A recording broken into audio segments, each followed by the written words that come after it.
ГСП онлайн. Городские новости сейчас.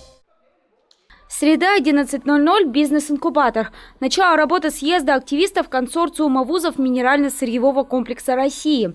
Да, эти ребята хотят стать нефтяниками и газовиками, но годы своего студенчества проводят не только сидя за учебниками. Специально для таких творческих и активных проводят традиционный съезд, цель которого – дать ребятам новый импульс для развития. Ну и, конечно же, познакомить активистов из разных городов. В Ухту приехали москвичи, ребята из Санкт-Петербурга, Уфы, Тюмени, Грозного, Кемерово, Альметьевска и Екатеринбурга.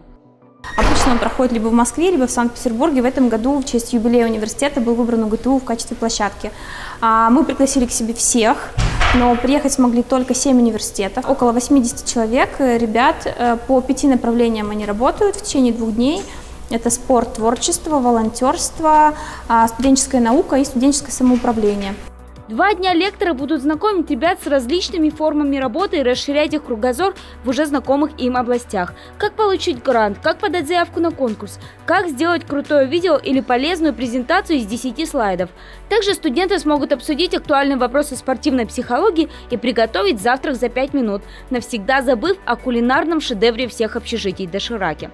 Но в первый день они рисуют, обсуждают, как сплотить коллектив и слушают личную историю успеха спортивного тренера Сабии Адиевой, выпускницу УГТУ, сертифицированного инструктора по скандинавской ходьбе.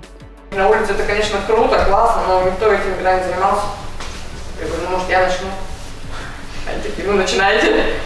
Вот, и по сей день потом появилось это вот направление скандинавская ходьба, которое я веду, и мне нравится, и нет таких, грубо говоря, как я, безбашенных, которые пойдут с палками и какие-то тренировки на улице проводить. То есть вот я к тому, что все это происходит так, как ты задумал, как ты хочешь. Если ты двигаешься не в том направлении, то ты не будешь развиваться.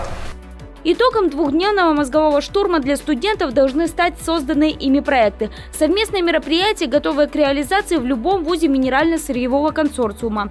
Итоги съезда подведут тут же в бизнес-инкубаторе 5 апреля.